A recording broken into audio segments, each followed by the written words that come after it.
મારું નામ જાગૃતિ શાહ છે અને હું બ્યુટી ઇન્ડસ્ટ્રીમાં 25+ યર્સથી છું. કે બ્યુટી પાર્લર જે ચલાવતા હોય તેના માટે કેટલી રિસ્પેક્ટ હતી ત્યારે સમાજમાં. કંપનીને રિપ્રેઝન્ટ કરતી હતી અને ત્યારે પહેલા તો સ્ટાર્ટ કર્યું ત્યારે એટલી કોઈ હાઈફાઈ બ્રાન્ડ નહોતી. આખા સાઉથ ગુજરાતમાં ફર્સ્ટ સ્કૂલ હતી અમારી. અચ્છા, આખા સાઉથ ગુજરાતમાં? યસ. ઓકે, તો તમે ત્યારે કોસ્મેટોલોજીસ્ટ કમ્પ્લીટ કર્યું, એમાં તમે ઘણી બધી બ્રાન્ડ્સ, ઘણા બધા સેલિબ્રિટીઓ સાથે તમે કામ કર્યું છે, તો તમારો એ એક્સપિરિયન્સ કેવો રહ્યો? અચ્છા, મિસિસ ઇન્ડિયા સુધી અમે જઈને આવ્યા છે. શું વાત છે? મારી મેકઅપ આખી ટીમ. આપણા ભારતની અંદર બધી જ વસ્તુમાં લોકોને શોર્ટકટ જોઈએ છે, ઇન્સ્ટન્ટ રિઝલ્ટ. પણ તમે ઇન્સ્ટાગ્રામ ખોલો, કોરિયન બ્યુટી, કોરિયન ક્લોથ્સ, ફોટોગ્રાફીની અંદર તમે જેટલું એક્સ્ટ્રા કરેલું હશે તે એનહાન્સ થઈને દેખાશે. એટલે આ બહુ મોટો ડિફરન્સ છે. પહેલા એવું હતું કે નોન એજ્યુકેટેડ, અનએજ્યુકેટેડ લોકોને જ આ કરિયર ચૂઝ કરવામાં આવતું હતું. હેલો મિત્રો, કેમ છો? સ્વાગત છે તમારું ગુજ્જુ હેલ્ધી પોડકાસ્ટ ની અંદર, અને જેની ટેગલાઇન છે સંઘર્ષથી સફળતા. આજના સમયની અંદર હરેક વુમન્સ ને બ્યુટીફુલ તો દેખાવું છે, સુંદર દેખાવું છે, અને ખરેખર દેખાવું જોઈએ. આજના સમયની અંદર ઘણા બધા લોકો જે ઘણા બધા બ્યુટિશિયન છે, તો એમને પણ પોતે ટ્રેન કરતા હોય છે, અને એ પોતે એક એવા એક્સપર્ટ છે. તો આજે આપણે એની સાથે મુલાકાત કરવાના છે કે જે ઘણા સમયથી આ ફિલ્ડ ઉપર છે, એક કોસ્મેટોલોજીસ્ટ છે, એક બ્યુટી એજ્યુકેટર છે, અને પોતે ઘણા સમયથી આ ફિલ્ડ ઉપર છે. તો આપણે વધારે સમય ના લેતા મુલાકાત કરીએ. જાગૃતિબેન શાહ, હેલો મેમ, કેમ છો? Fine. Welcome to Gujju healthy podcast. Thank you so much. Ma'am, તમે ઓલમોસ્ટ બ્યુટીની અંદર ઘણા સમયથી છો, અને આજના સમયની અંદર હરેક વુમન્સ, ઓલમોસ્ટ અત્યારે તો જેન્ટ્સની બી વાત કરીએ, પણ ઘણી બધી વુમન્સ છે કે જે આની પાછળ ઘણું બધું કંઈક ને કંઈક કરતા હોય છે. અને તમારો આઈ થિંક ઘણા વર્ષોનો એક્સપર્ટ છે, તમે ઓલમોસ્ટ ઘણા સમયથી તમે એના પર કામ કરી રહ્યા છો. તો આપણે આજે થોડી એના વિશે ચર્ચા કરીએ. તો મેમ, પહેલા તો તમારો જે પરિચય છે એ આપણા વ્યુઅર્સ સુધી પહોંચે તો તમે આપી દો. મારું નામ જાગૃતિ શાહ છે અને હું બ્યુટી ઇન્ડસ્ટ્રીમાં 25+ યર્સથી છું. અને બ્યુટી એજ્યુકેશનમાં 10 યર્સ મને કમ્પ્લીટ થઈ ગયા. મેં the jacks beauty institute start કર્યું 2016માં. સો આટલા વર્ષથી કાર્યરત છું આમાં. અચ્છા, તો તમે ખાસો એવો સમય ત્યાં કાઢ્યો છે, એવું કહી શકાય. લગભગ અડધી લાઈફ. યસ. તો મેમ, આગળ આપણે વાત કરીએ કે બ્યુટી ક્ષેત્ર ની અંદર તમે ઘણા સમયથી છો, પણ ખરેખર રિયલીમાં તમારું શું એમાં આવવાનું કારણ હતું? આમ જોવા જાય તો મારી પાસે કોઈ રીઝન નહોતું, ઓકે, કોઈ પ્લાનિંગ નહોતું. ભણવામાં બહુ જ હોશિયાર હતી, એટલે એકચ્યુઅલી જોવા જાય તો મને સીએ કે એવી રીતે કંઈક ડિગ્રી લેવી હતી કે જેની અંદર હું આગળ વધી શકું. અને મેં જોબ પણ ફર્સ્ટ એકચ્યુઅલી એડવોકેટને ત્યાં કરી હતી. અચ્છા, શું વાત છે? હા, પણ હા, આર્ટમાં ઇન્ટરેસ્ટ પહેલેથી હતો, નાનપણથી જ. અને કશું પણ શીખ્યા વગર 12-13 વર્ષની ઉંમરથી હું મહેંદી મૂકતી હતી લોકોને, ઓકે, જેના મેરેજ હોય તેને. એકાદ બે તો ત્યારના જમાનામાં તો મેકઅપનું શું હતું, કંઈ જ નહીં, પાવડર ને લિપસ્ટિક ને એવું લગાવ્યું. તો મેં મેકઅપ પણ કર્યા છે વેડિંગમાં. પણ ત્યારે ક્યારેય પણ નહોતું વિચાર્યું કે હું આ ઇન્ડસ્ટ્રીમાં આટલી આગળ વધીશ. યસ. પણ સમય અને સંજોગો અનુસાર પૈસાની બહુ જ જરૂર હતી, અને એટલે મજબૂરીમાં તે સમયે તો એવું હતું ને કે કંઈ નહીં કરો તો પાર્લર શીખી લો. અચ્છા, એટલે મજબૂરીમાં એકચ્યુઅલી આવેલી. મારું કોઈ પ્લાનિંગ નહોતું આ ઇન્ડસ્ટ્રીમાં. તમારો ગોલ હતો નહીં? કોઈ જ ગોલ નહોતો આ ઇન્ડસ્ટ્રી માટે, તો ક્યારેય નહોતો. અચ્છા, તો અત્યારે તમે ઓલમોસ્ટ છો, તો હવે કેવું ફીલ થાય છે? વન્ડરફુલ. ઓકે, હવે સમજો કે શરૂઆત હોય ને, કોઈ પણ વસ્તુની શરૂઆત હોય ને મેમ, તો ઘણા બધા ચેલેન્જીસ આવતા હોય, તો તમને પણ આવ્યા હશે? એકચ્યુઅલી જેમ મેં પહેલા કીધું કે ત્યારે એવું હતું કે જ્યારે ફાઇનાન્શિયલી નીડ હોય ઘરમાં, યસ, હસબન્ડની ઇન્કમથી ઘર પ્રોપર નહીં ચાલી શકતું હોય, પછી વિડો હોય, સિંગલ લેડી હોય, તો ત્યારના જમાનામાં એવું કહેવાતું કે છોકરી નથી ભણતી, ચલો પાર્લર શીખવાડી દો. હું વાત કરું છું 90ના જમાના. અચ્છા, ત્યારે આટલું અવેરનેસ નહોતી જેટલી અત્યારે છે. અને આ ઇન્ડસ્ટ્રી એટલે એને ખરાબ નજરે જોવાતું હતું. તમને કદાચ ખબર હોય કે બ્યુટી પાર્લર જે ચલાવતા હોય તેના માટે કેટલી રિસ્પેક્ટ હતી ત્યારે સમાજમાં. પોતાની દીકરી વહુને કોઈ શીખવા માટે જલ્દી, મતલબ ભણેલા ગણેલા પરમિશન જ ના હોય, સારા ઘરના લોકો પરમિશન નહોતા આપતા.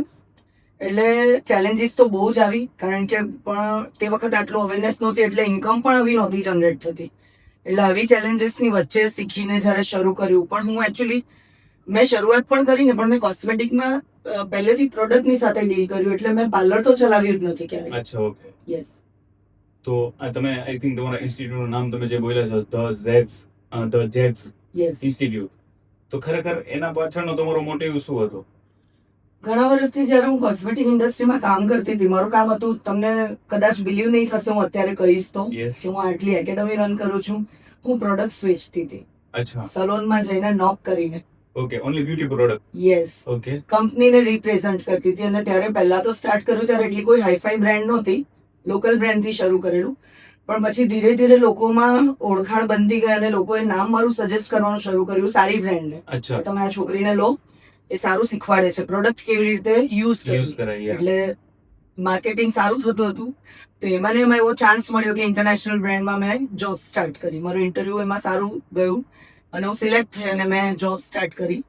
અને એ ફોર્ચ્યુનેટલી કદાચ મારા ઇન્ડસ્ટ્રીમાં આટલું આગળ વધવાનું હતું. એ ઇન્ડિયાની બહાર એમની બ્યુટી એકેડમી, મતલબ ત્યાંથી આઉટ ઓફ કન્ટ્રી. યસ, યુએસમાં એમની સ્કૂલ હતી, હા હા, હજી પણ છે. અચ્છા, તો એ લોકો અહીંયા ઇન્ડિયામાં પ્રોડક્ટ માટે આવેલા હતા. અને મેં એ જ્યારે કંપની જોઈન કરી તો ક્યારેક જ્યારે મુંબઈમાં મારી ઓફિસ હતી તો હું જ્યારે બેસતી હતી ત્યારે ફ્રી ટાઈમમાં એકેડમીમાં, તો ત્યારે મને આમ એટલું બધું અંદર થયું મારે ભણવું છે. એ પેલું પહેલાની ભણવાની ભૂખ હતી ને એ પાછી મને જાગી. અને એ એવું ત્યારથી ખબર હતી કે ક્વોલિફિકેશન આની અંદર બહુ જ સરસ છે, જેને સિડેસ્કો કહેવાય છે.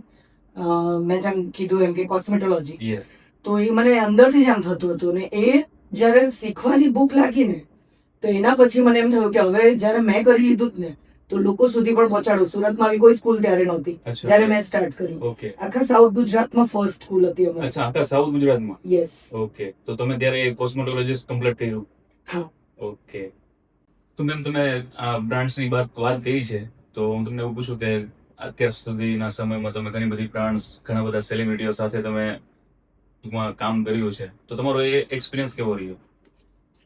બહુ જ સરસ. કારણ કે નાનપણથી હું જે લોઅર મિડલ ક્લાસ ફેમિલીમાં મોટી થઈ છું. મારા પપ્પા ઓટો ડ્રાઈવર હતા. અચ્છા, એટલે અમે ક્યારે એવું વિચારેલું જ નહોતું કે હું આ રીતે આટલી મોટી બ્રાન્ડ્સને રિપ્રેઝન્ટ કરીશ, ક્યારેક એ લોકો જોડે કોલેબોરેશનમાં કામ કરીશ કે કોઈ સેલિબ્રિટીઝના મેકઅપ અમે કરશું, એવું ક્યારેય નહોતું વિચાર્યું.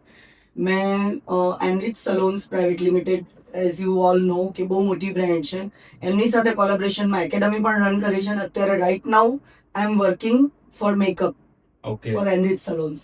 અચ્છા, તો ઘણા બધા એવા શોઝ પણ જેમાં અમે સેલિબ્રિટીઝના મેકઅપ કર્યા. મારા સ્ટુડન્ટ્સ પણ સેલિબ્રિટીના મેકઅપ કરી ચૂક્યા છે. અચ્છા, મિસિસ ઇન્ડિયા સુધી અમે જઈને આવ્યા છે, શું વાત છે. મારી મેકઅપ આખી ટીમ. હમ, સો બહુ સારું લાગે જ્યારે અમે સેલિબ્રિટીઝની વચ્ચે એકચ્યુઅલી તમે હો ને, એટલે કંઈક અલગ ફિલિંગ હોય. અલગ feeling કારણ કે આવે. તમને બધા જ એ લોકોની સાથે આપણને બધા જ નોટિસ કરતા હોય. અને તમે જ્યારે આપણા સ્પેશિયલી ગુજરાતમાં તો એવું છે કે સેલિબ્રિટીઝની સાથે ફોટો ક્લિક કરીને મૂકો ને એટલે એવું લાગે કે તમે પોતે સેલિબ્રિટી છો. લોકોની તમારા માટે જોવાની નજર જ બદલાઈ જાય. બદલાઈ જાય. એટલે સારું લાગ્યું જ્યારે અમે તનિષ્ક માટે પણ કામ કર્યું છે. અચ્છા, યસ, તો ઘણી બધી બ્રાન્ડ્સ જોડે કામ કર્યું છે. ઓકે, તો ટૂંકમાં એ સમયનો તમે જે રીતે વાત કરી કે એક્સપિરિયન્સ તો કંઈક અલગ જ હોય, અનુભૂતિ કંઈ અલગ જ હોય છે. બહુ જ અલગ. અને ફર્સ્ટ ટાઈમ તો જ્યારે અમે કર્યું ત્યારે તો કઈ મતલબ મને પોતાને ટ્રસ્ટ નહોતો થતો કે હું અત્યારે આ લેવલે પહોંચી ગઈ છું. Touch wood. અચ્છા, ઓકે, સારી વાત કહેવાય કે તમે ત્યાં સુધી જઈને આવ્યા છો અને અત્યારે ઓલમોસ્ટ તમે રનિંગ બી છો. હવે આપણે બીજી વાત કરીએ કે ભારત અને આઉટ ઓફ કન્ટ્રી, ટૂંકમાં ઇન્ડિયા આઉટ ઓફ કન્ટ્રી, એ બંને વચ્ચે ખરેખર બ્યુટી ઇન્ડસ્ટ્રીની અંદર શું તફાવત છે? બહુ મોટો તફાવત છે. આપણા ભારતની અંદર બધી જ વસ્તુમાં લોકોને શોર્ટકટ જોઈએ Yes, છે, right. Instant result. તમારી પાસે કોઈ, હું તો જો કે સલોન નથી રન કરતી, પણ મારી પાસે બ્યુટિશિયન્સ ટ્રેનિંગ માટે આવે છે, હા હા, તો એ લોકોનો પહેલો ક્વેશ્ચન એ જ હોય છે મારી સાથે કે મેમ એવું કયું વસ્તુ છે જેનાથી ઇન્સ્ટન્ટ રિઝલ્ટ અપાય. પછી એ ફેશિયલ હોય, મેકઅપ પણ ઇન્સ્ટન્ટ જોઈએ, હેરસ્ટાઇલ પણ ઇન્સ્ટન્ટ જોઈએ. મતલબ અહીંયા ઇન્સ્ટન્ટ નો જમાનો છે. અચ્છા. લોંગ ટર્મમાં લોકોને હજી હવે થોડી અવેરનેસ જાગી છે. તો બહાર તમે જોશો ને તો લોકો લોંગ ટર્મમાં બિલીવ કરે છે, એકદમ ઇન્સ્ટન્ટ બ્યુટી. અને શોર્ટ ટર્મ માટેના કોઈ પણ રિચ્યુઅલ્સ પણ એ લોકો નથી કરતા. બ્યુટી રિચ્યુઅલ્સ પણ એ લોકોના લોંગ ટર્મ માટેના હોય છે, કન્સિસ્ટન્ટ હોય છે. આપણે ત્યાં હવે અવેરનેસ આવી ગઈ છે, થોડું થોડું ધીમે ધીમે ઘણું ચેન્જ થઈ ગયું છે પહેલા કરતા. એટલે આ એક મોટો તફાવત છે એવું ગણી શકીએ. બહુ જ મોટો તફાવત છે આ તો. તો જે લોકોને ઇન્સ્ટન્ટ જોઈએ છે એના માટે તમે શું કરો છો? જો આપણે સ્કિનની વાત કરીએ, બીઈંગ અ કોસ્મેટોલોજિસ્ટ કેવું છે કે તમે જાદુની છડી નથી સ્કિનને રિપેર કરવી. એક તો સ્કિનનું કામ એવું હોય છે કે ઘણું બધું સેલ્ફ થતું હોય છે. રાઈટ.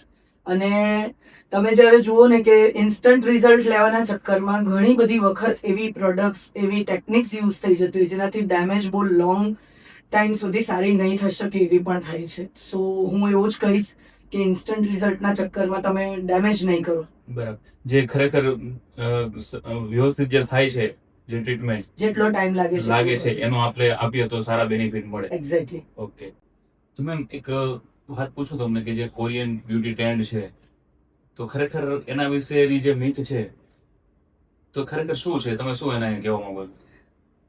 તમે આ સવાલ પૂછ્યો ને, તમે બિલીવ નહીં કરશો, આ સવાલ અઠવાડિયામાં લગભગ 2-3 વખત પૂછવામાં આવે છે મને. જ્યાં ટ્રેન્ડમાં ચાલે છે ને.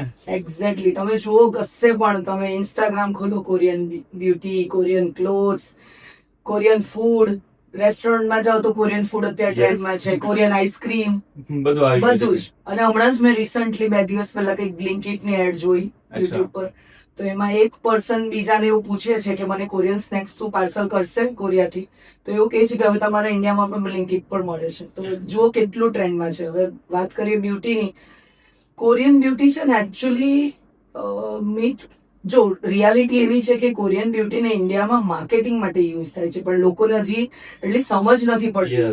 આપણું અહીંયાનું વેધર અલગ છે, આપણી લાઈફસ્ટાઈલ અલગ છે, આપણા ફૂડ અલગ છે, બધું જ અલગ છે. Plus it is all about genetics. ત્યાંના જીન્સ તો, અને કોરિયામાં પણ તમે જઈને જોશો તો બધાની કઈ ગ્લાસ સ્કિન નથી, રાઈટ? પણ હવે એને અહીંયા એટલું બધું માર્કેટિંગ થઈ ગયું છે એનું, એટલે એના પ્રોડક્ટ્સ, એના ઇન્ગ્રેડિયન્ટ્સ, એની રિચ્યુઅલ્સ, 10 સ્ટેપ કરવાથી ક્યારે પણ ગ્લાસ ગ્લો નથી મળતો. આ એક બહુ મોટું મિથ છે. તમે રેગ્યુલર અગર સ્કિન કેર, આપણા ઇન્ડિયાનું આયુર્વેદા પણ યુઝ કરશો ને તો પણ તમને કોરિયા જેવો ગ્લો મળી શકે છે. એટલે આ થોડુંક લોકોના મગજમાં ભ્રમ છે એવો કે કોરિયન બ્યુટી પ્રોડક્ટ્સ વાપરવાથી એ લોકોની સ્કિન પણ ગ્લાસ સ્કિન થઈ જશે. એના માટે જીનેટિક્સ જોઈએ, ફૂડ હેબિટ ચેન્જ કરવી પડે, લાઈફસ્ટાઈલ ચેન્જ કરવી પડે. ટૂંકમાં થોડું સમજવાની જરૂર છે, બહુ જ સમજવાની જરૂર છે. આમાં અવેરનેસ હજી નથી આવી. બરાબર. લોકો ક્રેઝી થઈ ગયા છે કોરિયન બ્યુટી પાછળ. ને કેવું હોય છે મેમ કે ઓલમોસ્ટ કોઈ પણ વસ્તુ ઉપર જ્યારે કે એનો ટ્રેન્ડ ચાલતો હોય તો લોકો એની પાછળ જ ભાગતા હોય છે, પણ ખરેખર પણ ઘણા બધા લોકો સમજતા નથી કે ખરેખર શું છે શું નહીં. ઓકે, હવે સમજો કે નેચરલ સ્કિન જે છે ગ્લો, તો તમે આજે મને એવું લાગે છે કે તમે કદાચ સરળ ભાષામાં સમજાવી શકશો કે એને આપણે કઈ રીતે કેર કરી શકીએ. એઝ આઈ ટોલ્ડ યુ કે it is all about genetics. પહેલું તો તમારા મમ્મી પપ્પાના જે જીન્સ હોય, તો સ્કિનના જે જીન્સ છે એ બધું કેરી કરતા હોય, રાઈટ? જ્યારે તમે જો મમ્મીને પિમ્પલ્સ થતા હોય યંગ એજમાં, તો દીકરીને ઓબ્વિયસલી થતા હશે, રાઈટ? પ્લસ આપણી અહીંયાની લાઈફસ્ટાઈલ જે છે, બહુ સ્ટ્રેસફુલ લાઈફ જીવીએ છીએ આપણે. અહીંયા તમે જોશો તો બધાને, નાના મોટા બધાને સ્ટ્રેસ હોય. પ્લસ આપણું ફૂડ, આપણે જંક ફૂડ વગર તો આપણી મોર્નિંગ નથી થતી. સુરતમાં રહીને તો જમવાનું એટલે લાઈક ગુજરાતી એટલે એક્ઝેક્ટલી. સો, અને આપણું ફૂડ બહુ ઓઇલી હોય છે, મસાલા વાળું આપણે ખાઈએ છીએ. તો ઘણું બધું આપણી લાઈફસ્ટાઈલમાં ચેન્જ કરીએ. આ પહેલા તો છે ને ઇન્ટરનલી ચેન્જ કરવાની જરૂર છે. લોકોને મિથ એ જ છે કે બહારથી કંઈ પણ લગાવશું અને બ્યુટીફુલ થઈ જશે સ્કિન. શક્ય નથી, ઇમ્પોસિબલ છે. તમારું skin is all about internal beauty. તમે અંદરથી જ્યારે તમારી સિસ્ટમને, કારણ કે આપણી સ્કિનની જે ઇન્ટિગ્યુમેન્ટરી સિસ્ટમ છે એ બીજી અનેક સિસ્ટમો સાથે કનેક્ટેડ છે સ્કિનની, બોડીની અંદર. તો એ જ્યારે તમે નહીં રિપેર કરશો, નહીં મતલબ પ્રોપર તમારી બેલેન્સ થશે, તો તમે બહારથી કેટલું પણ લગાવશો કોઈ મતલબ નથી. હા, પછી તમે આ બધું જો અંદરથી ચેન્જ થાય છે, વ્યવસ્થિત કરો છો તમે, અને પછી તમે સ્કિન કેર ચાલુ કરો છો, તો ડેફિનેટલી તો એના બેનિફિટ મળે છે. પણ જો તમે બહારથી જ ખાલી બધું કરો છો અને અંદર તમારામાં કઈ ફેરફાર નથી કરતા, તો જે છે એ પરિસ્થિતિ રહેવાની છે. આમ એક ફેશિયલ જે છે, ઓલમોસ્ટ બહુ બધું જોયું છે, સાંભળ્યું છે, પણ અત્યારે એક ટ્રેન્ડ ચાલે છે, એ છે હાઇડ્રા ફેશિયલ. તો રિયલીમાં છે શું એ? જો ફેશિયલ ની અંદર કેવું છે કે પહેલા તો આપણે પ્રોડક્ટ આવે અને બીજું આવે ટેકનિક. ઓકે. હવે ઘણા બધા કહેવાય છે કે સ્ટાર્ટિંગ થી આપણે જોયું છે કે બધા પ્રોડક્ટ થી જ ખાલી ફેશિયલ કરતા હતા. હવે મશીનનો જમાનો આવ્યો છે. ઘણા પાછલા 10-20 વર્ષથી, અમે તો 25 વર્ષથી પાછલા જ જોઈએ છે, પણ અવેરનેસ હમણાં 10 વર્ષથી વધારે આવી છે. એમાંથી જ એક છે હાઇડ્રા મશીન. બીજા બધા કરતા અલગ એવી રીતે છે કે દરેક મશીનના પોતાના એક પ્રિન્સિપલ હોય છે, વર્કિંગ પ્રિન્સિપલ, કે જે પ્રોબ્લેમ છે તેના ઉપર જ વર્ક કરે, રાઈટ? તો હાઇડ્રા ફેશિયલ છે એ એક જ મશીન અત્યારે એવું છે કે જે વોર્ટેક્સ ફ્યુઝન ટેકનોલોજી પર કામ કરે છે. ઓકે. હવે વોર્ટેક્સ શું છે એ સમજાવું. જેમ કે વમળ તમે સાંભળ્યું હશે, પાણીમાં વમળ થાય, તો કેવું એક સર્કલ ચાલુ થઈને પાછું બીજું કમ્પ્લીટ થાય ત્યાં, રાઈટ? વમળને આપણે જોતા હોય તો એક્ઝેક્ટલી એ ટેકનોલોજીથી આ મશીન વર્ક કરે છે કે જેવી રીતે એની સાથે તમે સીરમ પણ અંદર પેનિટ્રેટ કરી શકો છો, ને એટ ધ સેમ ટાઈમ અંદરથી તમે dirt, dead skin, blackheads, whiteheads sebum એ બધાને વેક્યુમ કરી શકો છો. અચ્છા, બધું એક સાથે ત્યાં થઈ જાય. યસ, એક જ ટેકનિક પર આ બંને એમ જોવા જઈએ તો 4 કામ થાય છે. વર્ક. એક્સટ્રેક્શન પણ થશે, ઓકે. એક્સફોલિએશન પણ થશે, હાઇડ્રેટ પણ થશે સ્કિન, અને મોઇશ્ચર પણ સપ્લાય થશે અંદર. તો હાઇડ્રા ફેશિયલ નો બહુ મોટો રોલ છે અને અત્યારે ટ્રેન્ડિંગમાં પણ છે. અચ્છા, તો ખરેખર આટલી બધી માહિતી મળી કે ભાઈ હાઇડ્રા ફેશિયલ ખરેખર શું કામ કરે છે અને એના ફાયદા બી શું થાય, કેમ કે એક સાથે બધી વસ્તુઓ ત્યાં થઈ જાય છે. ઓકે, સરસ. હવે અત્યારમાં ઓલમોસ્ટ મેમ આપણે જોઈએ કે સીઝન આવશે, વેડિંગ સીઝન. તો એ સમય માટે જે બ્રાઇડ છે, તો ખરેખર એના માટે તમે શું કહેવા માંગો છો? મેં જેમ કીધું કે બ્યુટી અચાનક રાતોરાત નથી આવતી. તમારે એના માટે એફર્ટ નાખવા પડે, ઘણું બધું ચેન્જ કરવું પડે. બહારથી એપ્લિકેશન કરવા કરતા પહેલા તમે ઇન્ટરનલી તમારી સિસ્ટમ પર ફોકસ કરી શકો. તો હું બ્રાઇડને એક એડવાઇસ આપીશ કે જ્યારે પણ એમનું વેડિંગની ડેટ ડિસાઇડ થાય તો એટલીસ્ટ 3 months, મિનિમમ 3 months પહેલા, એમ તો 6 મહિના પહેલા પણ આવી શકે, પણ 3 months પહેલા કોઈ પણ સ્કિન એક્સપર્ટની સલાહ લઈને, જે પણ સલોનમાં સર્વિસ કરાવતા હોય અથવા તો જે પણ ડોક્ટરને બતાવતા હોય, એ એમની સલાહથી એમની સ્કિન મુજબનું ટ્રીટમેન્ટ અથવા તો ફેશિયલ શરૂ કરી શકે છે. એ કઈ રીતે પ્લાન કરે છે એ તમારી સ્કિન પર ડિપેન્ડ છે. ઓકે. અને સાથે સાથે તમારું ડાયટ કમ્પ્લીટલી ચેન્જ કરવાની જરૂર હોય છે. બીકોઝ આ સમય કેવો હોય છે કે ફક્ત તમારી દુનિયામાં મતલબ એકલું શોપિંગ, બહાર જવાનું અને એ બધું બીજા ઘણા બધા નથી હોતું. પ્લાનિંગ ચાલતા હોય. આ બધા સ્ટ્રેસની સાથે સાથે ઇમોશનલ સ્ટ્રેસ પણ હોય છે. યસ. તમે તમારું ઘર છોડીને જ્યાં મોટા થયા છો એ છોડીને તમે નવી જગ્યાએ જવાના છો, નવા લોકો વચ્ચે. તો એ જે ઇમોશનલ અંદર ચેન્જીસ આવતા હોય છે એને પણ સ્કિન Effect પર કરતી અફેક્ટ હોય કરે છે. છે. કારણ કે સ્કિનની આપણી સિસ્ટમ નર્વસ સિસ્ટમ સાથે પણ જોડાયેલી છે. Right. તો આ હું બ્રાઇડને એટલું કહીશ કે આ બધી વસ્તુની વચ્ચે પોતાની સ્કિનની કેર કરવાનું નહીં ભૂલે. તો આ ખરેખર, જો કે તમે કીધું કે 3 મહિના, પણ ઓલમોસ્ટ મને ખ્યાલ છે ત્યાં સુધી કે હવે તો લોંગ ડિસ્ટન્સ હોય છે, જે તારીખ આવે છે. તો અત્યારથી પોતે ઘણું બધું કેર કરીએ તો આવનારા સમયની અંદર એને ઘણા બધા સારા બેનિફિટ મળશે. અને બીજો બેનિફિટ એ છે કે હું એવું કહું છું જ્યારે મેકઅપ શીખવાડું ત્યારે કે જેટલું કેનવાસ સારું હશે ને એટલી સારી પેઇન્ટિંગ કરી શકશો. તો તમે Right. તમારું કેનવાસ બ્યુટીફુલ Clear કરી બનાવી દો. શકો છો. Yes, yes. તો મેકઅપમાં એટલું બધું જરૂર નહીં પડશે. તમે મેકઅપ હાયર કરશો તો ખાલી તમારા વેડિંગ ડે માટે કે મોટા ફંક્શન્સ માટે, પણ પોસ્ટ વેડિંગ Yes. જ્યારે તમે તમારા હસબન્ડ સાથે હનીમૂન પર જાઓ છો, તમે કોઈ રિલેટિવ્સ ને ત્યાં જમવા જાઓ છો, તમને ઘણા બધા લોકો બોલાવશે, તમે 1-2 મહિના તો તમે લોકોની નજરોમાં હશો. Yes, તો ત્યારે પણ તમારે બ્યુટીફુલ દેખાવ તો મેકઅપની જરૂર નહીં પડવી નહીં જોઈએ. પડે. સો ઇટ્સ વેરી ઇમ્પોર્ટન્ટ કે તમે તમારી સ્કિનને એવી બનાવી દો કે મેકઅપ વગર જ તમે એટલા બ્યુટીફુલ લાગો. એક્ઝેક્ટલી, ખરેખર બહુ સરસ તમે વાત કરી છે. કેમ કે ઘણા બધા લોકો એવું કરતા હોય એવું કે ભાઈ ચલો આપણે 2 દિવસ 3 દિવસ માટે કામ કરીએ, પણ આજે તમે ટિપ્સ આપી બહુ મહત્વની છે અને બહુ ખરેખર જરૂરિયાત છે.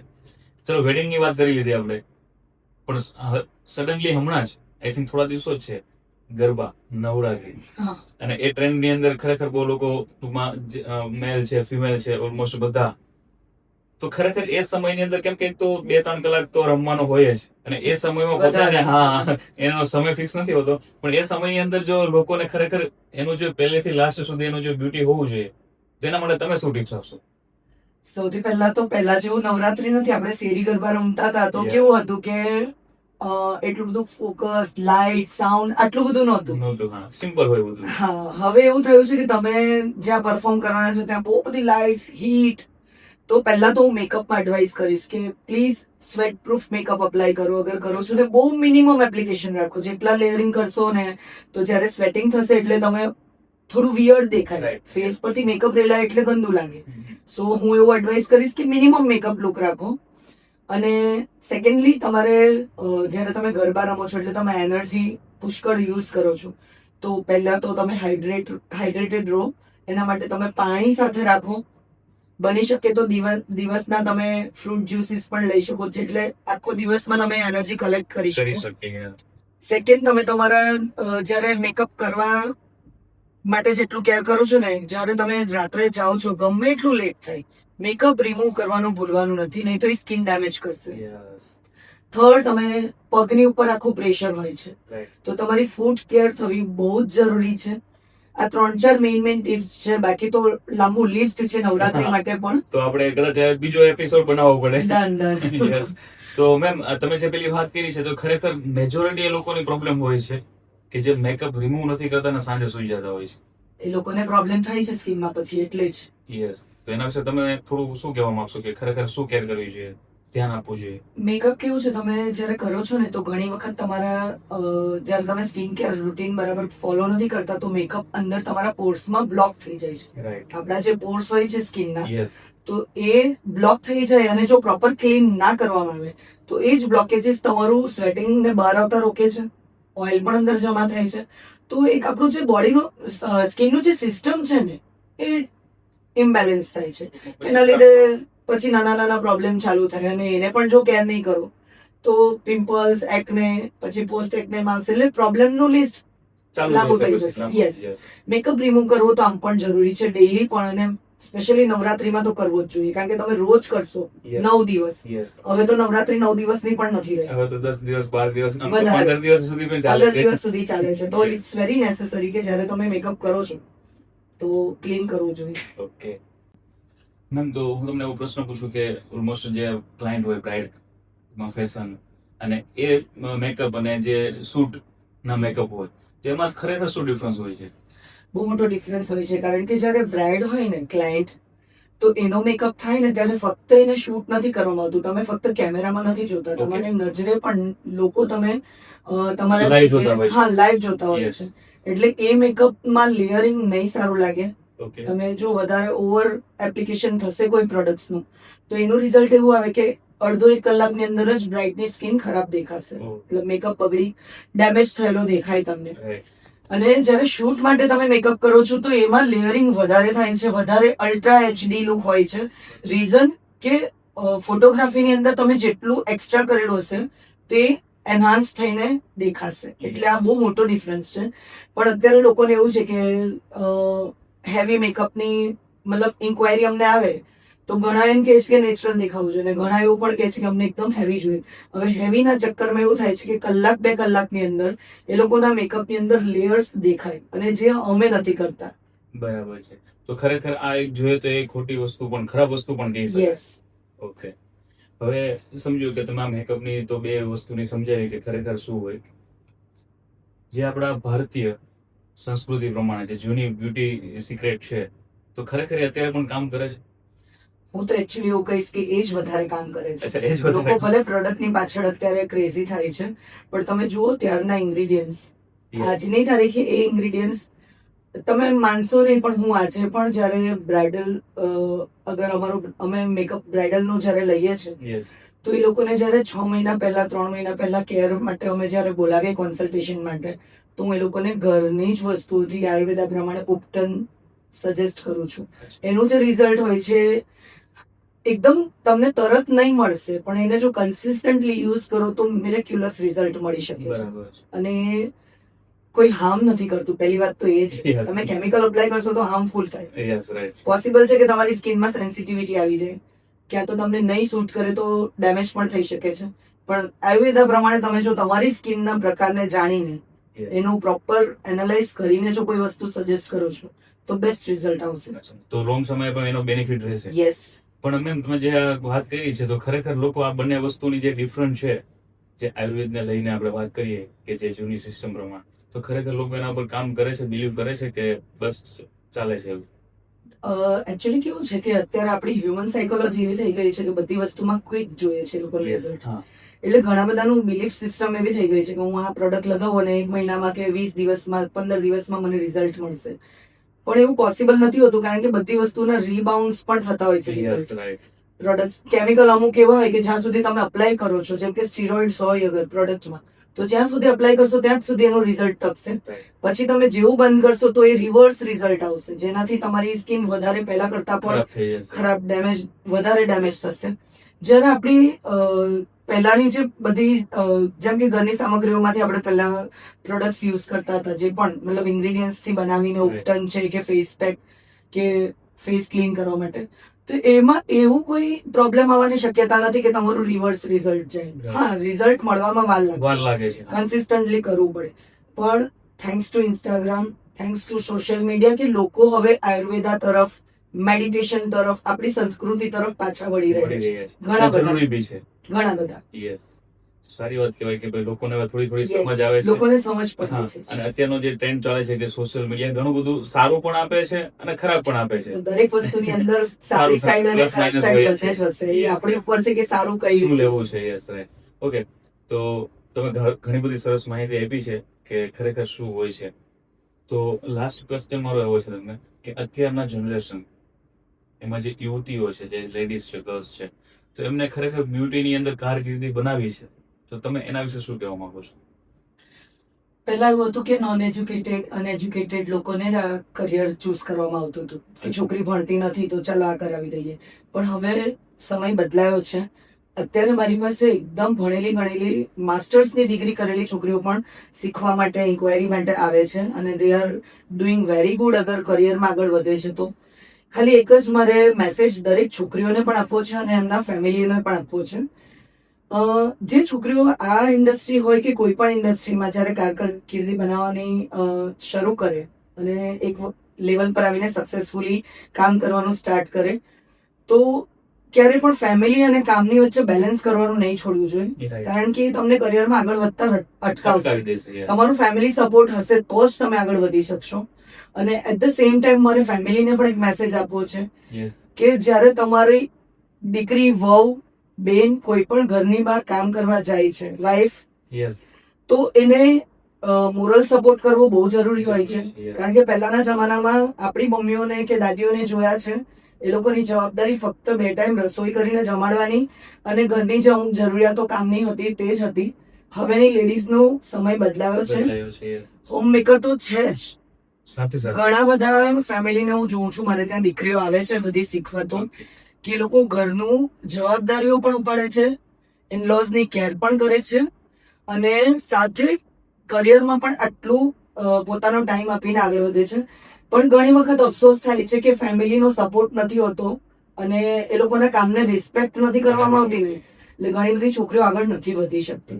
તો હું એક રિક્વેસ્ટ આ તમારા માધ્યમથી એક પહોંચાડવા માંગીશ લોકોને. પ્લીઝ હું રિક્વેસ્ટ કરીશ કે એમના કામને પણ રિસ્પેક્ટ કરો.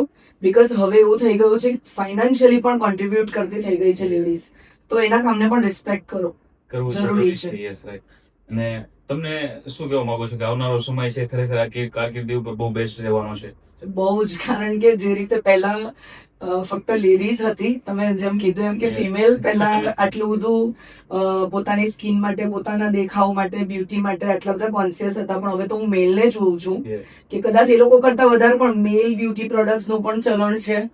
સલોન ની અંદર તમે જોશો તો મેલ હવે પોતાની કેર કરતા થઈ ગયા છે. મેનિક્યોર, પેડિક્યોર, બેઝિક સર્વિસીસ કરાવતા થઈ ગયા છે.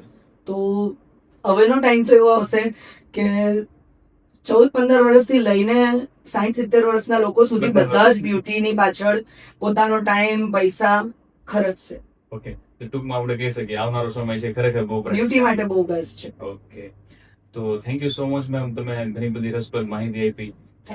આજના સમયની અંદર ઘણા બધા લોકો કંઈક ને કંઈક પોતાના માટે કરતા હોય છે, પણ એક્ઝેક્ટલી કહેવાય ને કે જ્યારે કોઈ સારું માર્ગદર્શન ના આપે અથવા તો કોઈ એની પાસે એવો મેન્ટોર ના હોય ને ત્યાં સુધી અટકતા હોય છે. તો આજે તમે ઘણી બધી સરસ મજાની માહિતી આપી. આપણા વ્યુઅર્સને બી હું કહીશ કે આજના સમયની અંદર જો તમે પણ જે વુમન્સ છે અને જેમને કંઈ સ્ટાર્ટઅપ બી કરવું છે તો ઘણું બધું કામ આવે એવા છે. જે મેં ઘણું બધું આપણે સમજાવ્યું કે ઘણી બધી સાચી માહિતી, તો ઘણા બધા એવા મિથ જે હોય છે, તો રિયાલિટીમાં આ વિડીયોને જુઓ લાસ્ટ સુધી. આની અંદર ઘણા બધા પ્રશ્નોના તમને સોલ્યુશન મળી જશે અને એવા લોકો સુધી આ વિડીયોને શેર કરો કે જે ખરેખર એક બ્યુટિશિયન છે અથવા તો પોતાને બનવું છે, તેમને આ વિડીયો ખરેખર કામ આવશે. Okay, thank you so much. ફરી મળીએ મિત્રો નવા એપિસોડમાં નવા ગેસ્ટ સાથે. ત્યાં સુધી ખુશ રહો, મસ્ત રહો અને હેલ્ધી રહો.